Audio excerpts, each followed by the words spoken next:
ABK Matin, l'interview.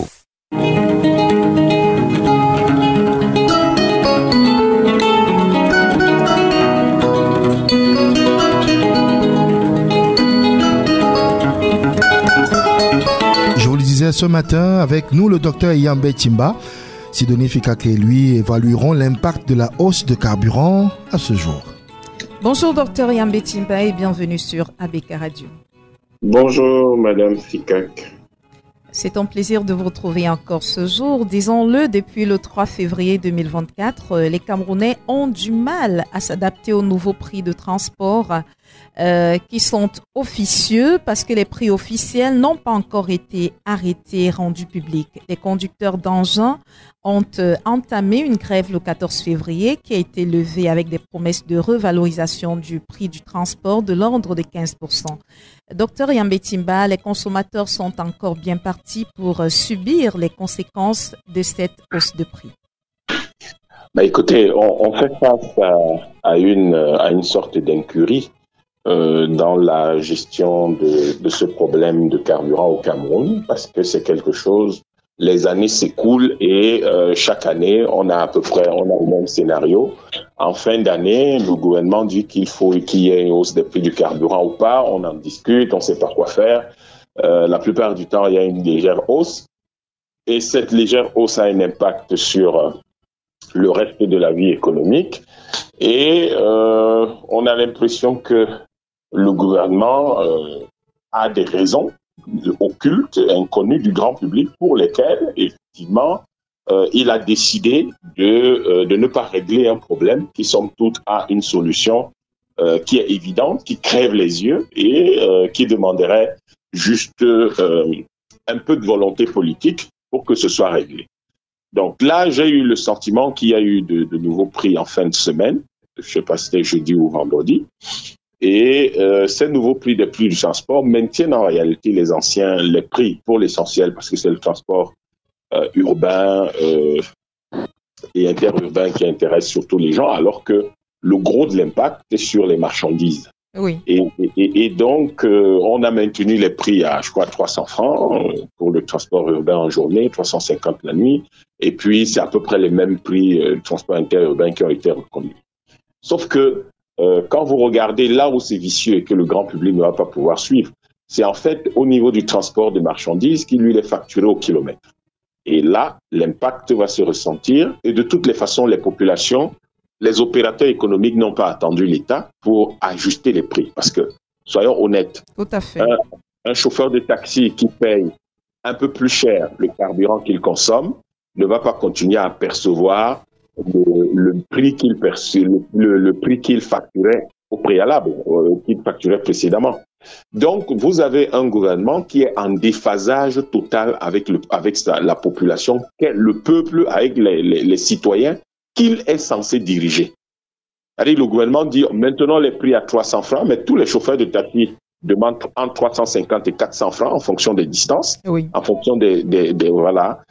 Et le peuple paye naturellement. C'est-à-dire que les gens ne discutent pas ce prix parce que les gens sont logiques, sont rationnels, sont cohérents et savent que si un chauffeur de taxi ou un conducteur de moto ou une agence de voyage paye le carburant un peu plus cher, c'est tout à fait légitime que cet opérateur économique augmenta légèrement le prix. Donc les gens payent, mais le gouvernement lui demande autre chose. En fait, on a l'impression que le gouvernement n'écoute ni les opérateurs économiques, ni ses propres recommandations. Parce que quand il dit hausse de prix du carburant, ça va de soi qu'on n'a pas besoin d'avoir 30 ans ou 40 ans ou d'être allé à l'université pour comprendre que si vous augmentez le prix du carburant, effectivement, les opérateurs du secteur, vous devez ajuster les prix qu'ils doivent pratiquer. Je veux dire que ça tombe sous le sens. Oui. Donc, vous avez donc un pays qui fonctionne en marge de toute réglementation gouvernementale.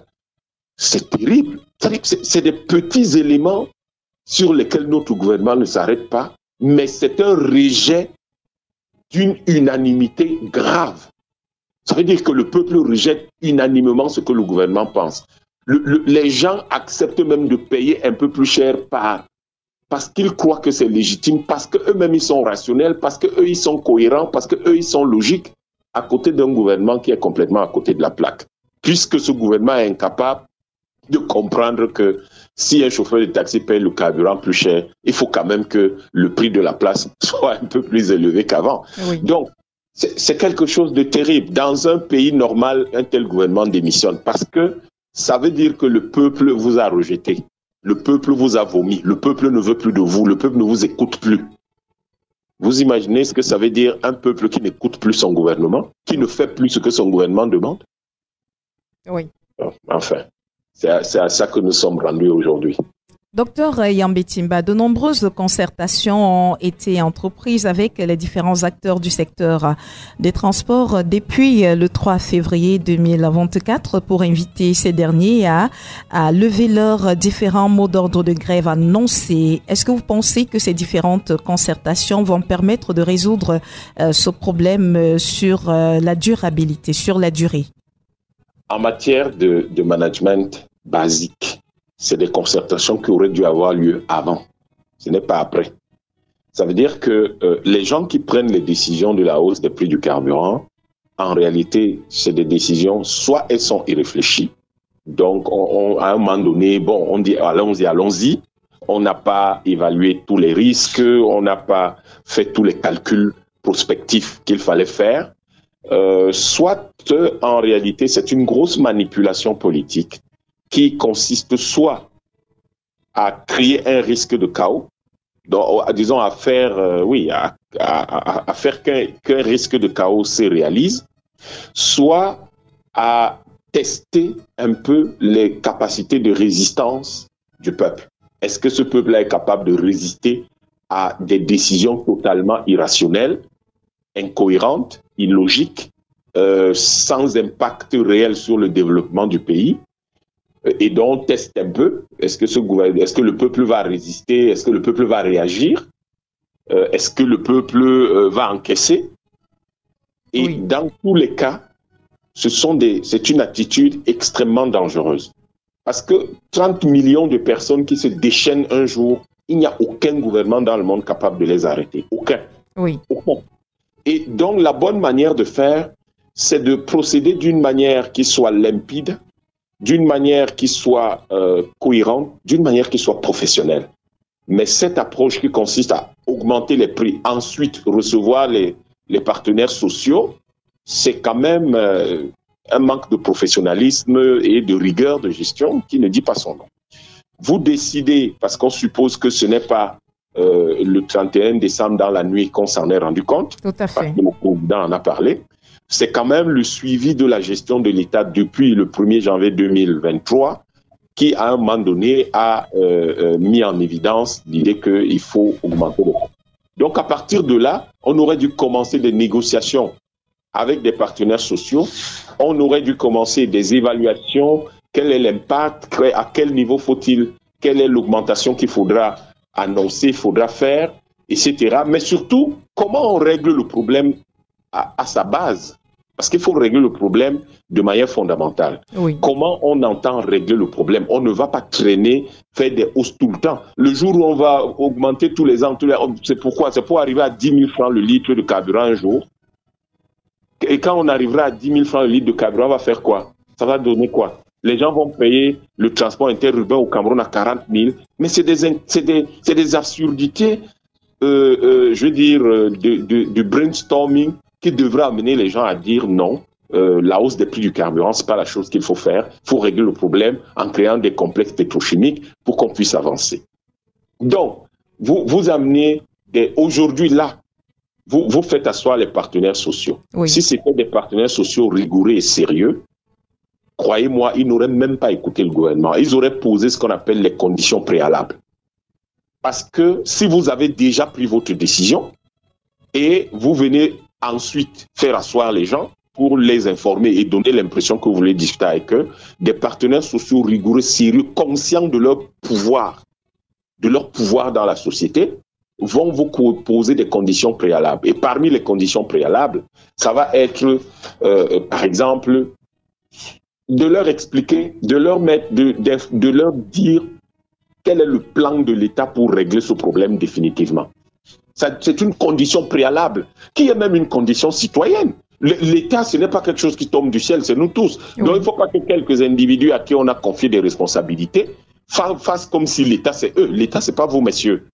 Donc, condition préalable, vous allez régler ce problème. Comment entendez-vous régler ce problème définitivement? Oui. Quelle est votre compréhension du problème? Quelles sont les solutions que vous élaborez, vous formulez pour résoudre définitivement ce problème? Oui. Là, c'est un. Deuxième condition, rationaliser le secteur du transport. Parce que le secteur du transport, c'est devenu tout et n'importe quoi. Les gens sont là à dire, oui, mais il y a beaucoup de transporteurs qui sont dans l'illégalité, il y a machin. Non. Est-ce que vous vous êtes déjà posé la question de savoir si le secteur est viabilisé suffisamment pour que l'opérateur économique qu'on appelle le transporteur fasse son travail correctement? Est-ce que vous avez des routes? Non. Pourtant, si vous réglez le problème du carburant à la base, vous aurez du bitume moins cher. Peut-être même vous pouvez l'avoir, puisque c'est votre bitume, vous pouvez le faire gratuitement. Vous pouvez le mettre gratuitement à la disposition de vos propres projets de construction de routes. Qui vous a dit qu'on est obligé d'acheter le bitume? En fait, il y a beaucoup de choses que le gouvernement vous dit qu'on est obligé d'acheter, alors que ce n'est pas vrai. Ce n'est pas du tout vrai. Oui. Et ça donne l'impression que tout est cher. Mais tout n'est pas cher. On n'est pas obligé de tout acheter. Si le Cameroun raffine lui-même son pétrole, mais il n'est pas obligé de vendre le bitume pour ses propres projets de route. Pas du tout. Il n'est pas obligé de le faire. Est-ce qu'il y a des routes? Est-ce que la sécurisation des routes est assurée de la manière la plus pertinente, la plus efficiente possible? Est-ce que les formalités administratives se font sans tracasserie? Pourtant, on a une solution simple. Ces formalités, on peut les mettre sur un guichet unique électronique. Terminé. Donc, le type qui est là, qui attend toujours qu'on vienne le corrompre un jour, il ne verra plus jamais personne, puisque tout se fait en ligne. Je ne connais pas un seul chauffeur de taxi qui n'a pas un téléphone Android. Tout à fait, oui. Alors, donc, comment les gens ont des compétences, je ne sais pas, c'est-à-dire qu'en fait, vous avez l'impression que quand le gouvernement parle de compétences, ça doit être simplement que les gens sont des experts dans des choses extraordinaires. Non, les compétences, c'est lié à un métier. Les gens n'ont pas besoin de connaître des choses extraordinaires. Un chauffeur de taxi n'a pas besoin de connaître comment fonctionne un avion. Donc, à partir du moment où le chauffeur de taxi sait comment utiliser son téléphone, il a un téléphone multimédia et il sait l'utiliser, ça veut dire que vous devriez simplement mettre en place une petite application que n'importe quel groupe d'étudiants des écoles polytechniques, des écoles de télécom, de toutes ces milliers, d'une dizaine d'universités privées qui existent, peut vous développer. C'est un projet de master. Un simple projet de master.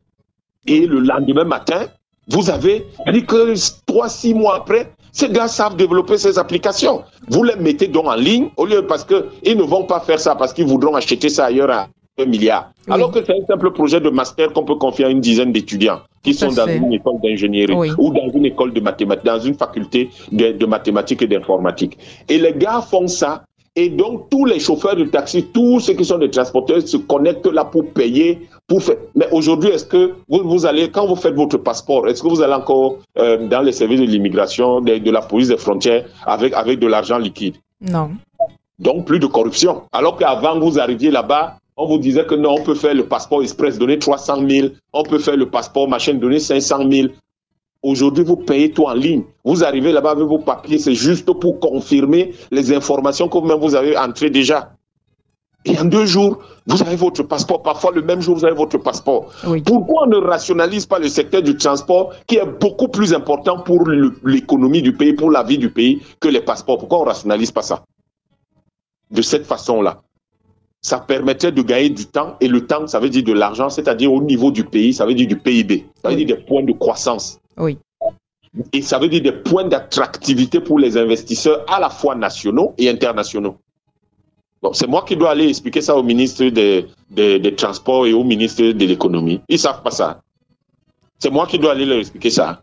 Peut-être, docteur Yambé Timba, essayez toujours de leur expliquer. On peut pas expliquer les choses de base aux gens. Ça veut dire qu'ils n'ont rien à faire là. On ne peut pas leur expliquer des choses de base.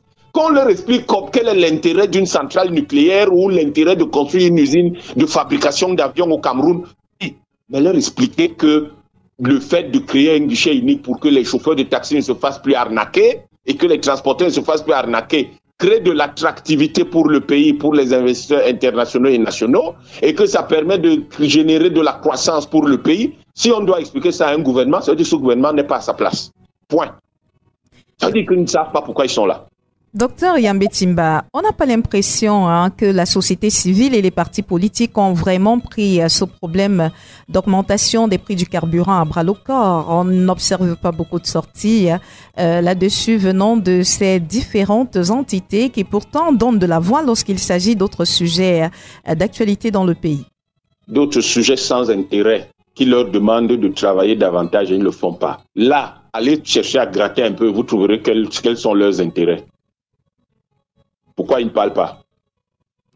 Docteur Yambeti, ils viennent vous expliquer quels sont leurs intérêts dans ce pays quand on a un problème fondamental comme celui du transport, parce que les gens disent transport, mais transport, c'est ça qu'on appelle les chaînes logistiques. Et je vous rappelle que la hausse du prix du carburant, c'est à la fois tout ce qui est ferroviaire, qui est touché, c'est à la fois tout ce qui est terrestre qui est touché, c'est à la fois tout ce qui est maritime, tout aérien qui est touché. C'est ça que ça veut dire. Donc, nous avons toutes nos chaînes logistiques touchées. Et des partis politiques ne réagissent pas. Et c'est des gens comme ça qui vont diriger le pays. Ça veut dire que vous avez en réalité des types qui sont là, à la fois ceux qui dirigent le pays et ceux qui prétendent le diriger, mais ils ne savent pas ce qui est fondamental pour le pays. Ils ne savent pas. Vous ne pourriez pas arriver au travail ce matin, madame, sans solution logistique. Vous avez été transporté, non? Tout à fait. Dites-moi lequel de tous ces gens-là qui sont dans la société civile, dans les partis d'opposition, dans ceux qui dirigent le gouvernement, dites-moi celui qui n'a pas utilisé de solution logistique ce matin. Même s'il ne s'est pas déplacé, c'est-à-dire que même s'il n'est pas sorti de chez lui, il a mangé, non? Tout à fait. Et il pense que c'est arrivé, il a utilisé son téléphone, non? Sa radio, sa télé. Oui. C'est arrivé comment chez lui? Ça veut dire que tout ce que nous faisons repose sur les chaînes logistiques. Et le contrôle, la maîtrise des chaînes logistiques, ça fait partie des stratégies, des éléments de souveraineté, des éléments de compréhension du pays et de maîtrise du pays, des éléments de sécurité du pays. Oui. Vous avez des gens qui disent qu'ils dirigent le pays et ils ne comprennent pas quel est l'impact de ces trucs-là.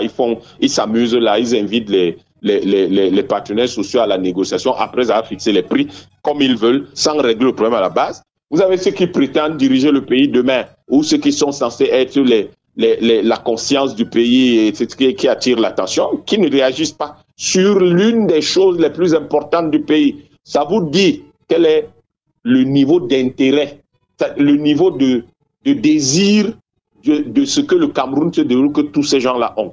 En réalité, aucune de ces catégories n'a envie que le Cameroun se développe. Il est bien comme ça, ça sert leurs intérêts. C'est ça qu'il faut comprendre. Docteur Yambé Timba, pour sortir rapidement, il y a l'auditeur Emmanuel Fotso qui dit qu'est-ce que le régime actuel en place depuis 42 ans peut écouter des propositions comme les vôtres? Je pense qu'il ne faut jamais perdre confiance en quelqu'un. C'est l'une des choses que nous oublions. Ne perdons pas confiance à qui que ce soit. Même si nous sommes critiques de la manière la plus acerbe contre quelqu'un, nous devons toujours garder quelque part au fond de nous l'espoir que cette personne peut un jour changer. Oui. Ça peut arriver. C'est pour cette raison que les acteurs sociaux dont vous avez parlé tout à l'heure, la société civile, les organisations de la société civile, les partis politiques d'opposition et même le gouvernement actuel et tous les partis qui gouvernent aujourd'hui, je garde espoir que ces gens-là et tous les fonctionnaires et tout le peuple camerounais peuvent demain faire chacun en ce qui le concerne ce qui est utile, ce qui est nécessaire, ce qui est attendu pour que notre pays, devienne souverain, oui. 2, se développe, 3, s'intègre naturellement et efficacement dans la construction d'une Afrique intégrée et d'une Afrique prospère, puissante et libre. Oui. Ça, il ne faut pas du tout l'oublier. Oui. Docteur Yambé Timba, merci pour votre intervention de ce matin et très bonne journée à vous. Merci, madame. Bonne journée à vos auditeurs. Merci beaucoup. De lundi à vendredi dès 7h. Retrouvez dans le 7-10, 7h-10h. ABK Matin, premier sur le matin. Les invités consultants de classe exceptionnels.